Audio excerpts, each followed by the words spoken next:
ASWG-2 ガンダムアスタロト。この機体は機動戦士ガンダム鉄血のオルフェンズ月光に登場する機体であり、バルバトスやグシオンなどと並ぶ薬剤戦末期に開発された72機のガンダムフレームの1機である。薬剤戦終結後行方不明となっていたアスタロトであったが、当時月面の調査を任されていたギャラルホルンの名家ウォーレン家によって月面クレーターの底で発見回収される。この月面は薬剤戦時の激戦地とされ、発見された時のアスタロトは一部装甲が破損していた程度で、本来の装備も残された状態であった。その後約300年もの間回収修復したアスタロトをウォーレン家の象徴として保管していたのだが、月光の本編から10年ほど前、ウォーレン家の当主が地球経済圏と不正取引を行っていたことが明るみになり、ウォーレン家は没落。後にこの不正取引はギャラルホルンの貴族リル・クラーセンが裏で糸を引いていたものであり、彼がウォーレン家の破滅を招いた張本人であることが発覚する。ウォーレン家の象徴として管理されていたアスタロトはアンダーグラウンドな市場に出回り、様々な闇市場をさまよい続け、その過程で装備や装甲各部ユニットはバラバラに売却され資産。最終的にはマフィアとしての一面も併せ持ち、古くからウォーレン家と付き合いの長かった月のアバランチコロニー軍を拠点とする複合企業タント店舗の頭目テッド・モルガンことダディ・テッドのもとに置かれることになる。この時にはアスタロトの姿はフレーム同然にまで解体されており、残されたのは頭部と基礎となるガンダムフレームのみで、かつての原型をとどめていない状態となっていた。今回はそんなガンダムアスタロトの解説を行っていきます。 ASWG-2 ガンダムアスタロト。タント店舗に買い取られたアスタロトはタント店舗の構成員であり、ウォーレン家の末裔ボルコ・ウォーレンの意向によって欠損した装甲装備などを他のモビルスーツのユニットで代用した継ぎはぎに等しい仕様で管理されていた。ボルコは父が引き起こしたとされる不正取引によって家族と財産地位など全てを失ってしまったのだが、ウォーレン家を象徴するアスタロトの復元を目的に行動を起こしていた。ボルコによって継ぎはぎだらけに復元されたアスタロトは原型とは程遠く、腕部逆部ともに左右非対称な装甲に加えて、ところどころフレームがむき出しになっているなど機体バランスは劣悪で、両腰部に装着されたブーストアーマーがなければ姿勢制御もままならない非常に扱いづらい仕様になっている。ただし逆部内側の装甲に関しては、ボルコの頭部に埋め込まれた記憶チップの整備データをもとにタント店舗の開発部門が復元させたため、本来のアスタロトの姿が残されている。また他のガンダムフレームにはない機構としてアスタロト専用装備を使用するため、機体の一部に特殊なエネルギー伝達システムが採用されている。これは後日する専用装備ガンマナノラミネートソードにレイハブ粒子を伝送するために採用された機構となっている。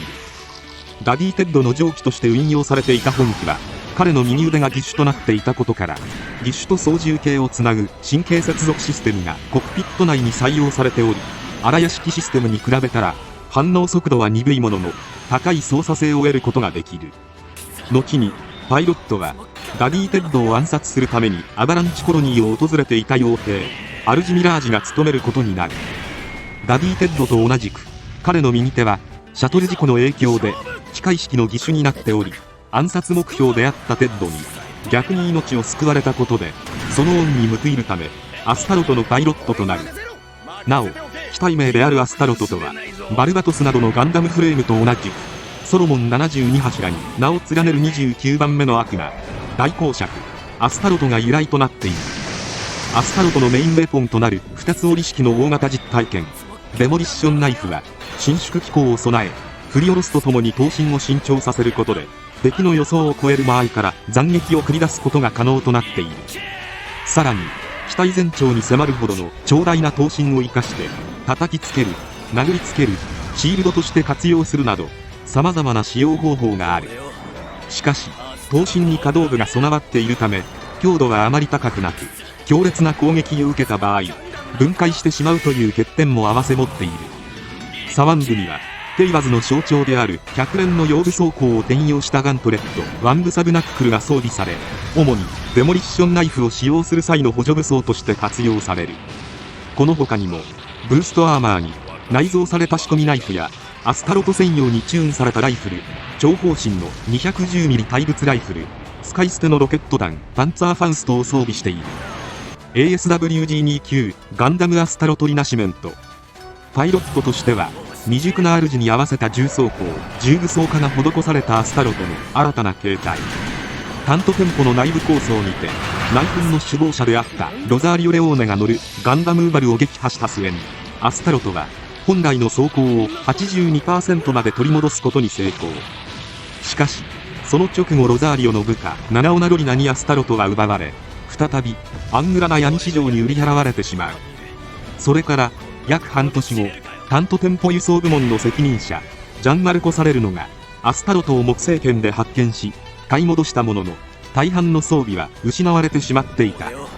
そこでポレコが考案した強化プランをもとに、パイロットとしては未熟な主に合わせた重装甲重武装化を施し、全身を武装で固めることであらゆる戦局に対して装備の有用性を発揮可能な機体として完成。しかしこれもまた継ぎはぎだらけの機体には変わりがないため、機体バランスは多少改善されたものの、いびつな機体特性から主以外にはまともに動かすことができない仕様になっている。なお両腰部に搭載されていたブーストアーマーは重量バランスが調整されたことと、本来の装甲が多少残された結果撤去され、内蔵型だったショートナイフは標準装備として搭載された。武装はアスタロトの装備に加えて、ダインスレイブを模して製作された火薬式ダインスレイブ内蔵型実体験バスタードチョッパー。右腕部にはサブアームとして機能するシールドアームが追加実装。バスタードチョッパーはデモリッションナイフと結合することで、さらに長大な実体験として運用し、デモリッションナイフの強度不足を補う機能も併せ持っている。 ASWG2 級ガンダムアスタロトオリジン。薬剤戦時代の姿を取り戻した本来のガンダムアスタロトがこのオリジンである。主が登場していた青と白を基調としたアスタロトとは異なり、全身真空の装甲を身にまとった悪魔的な外観をしている。また当時は荒屋敷システムを搭載していたと思われる。本来のアスタロトは片部装甲と5のブースター尾翼を展開することで飛行形態を取り、広域戦闘に特化した機体として開発されている。これによって従来のモビルスーツの数倍に及ぶ単独長距離飛行を可能にし、大気圏内においても長時間の滑空高高度への飛翔を実現。飛行形態時に展開される片部装甲と胸部のコックピット部には月面で本機を回収し、アスタロトの所有権が認められたウォーレン家の家紋が描かれている。また前述の通り、バルバトスなどのガンダムフレームとは異なる機構としてアスタロト専用装備を使用するための特殊なエネルギー伝達システムが採用されている。これは機体色と同様に真空の頭身を持つ実体験ガンマナノラミネートソードに接続ケーブルから圧縮したエイハブ粒子を伝送するための機構である。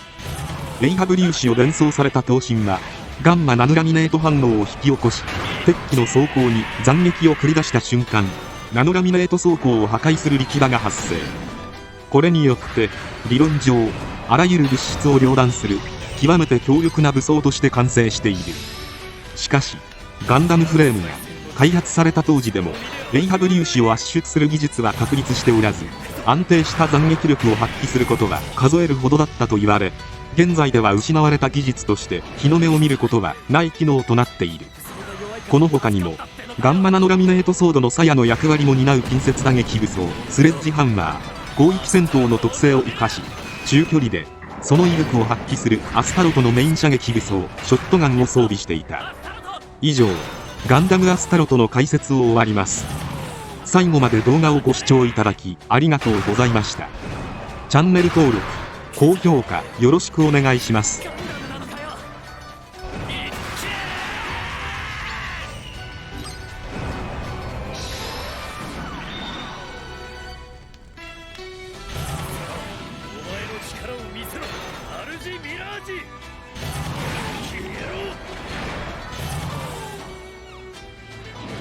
っかけてきておいて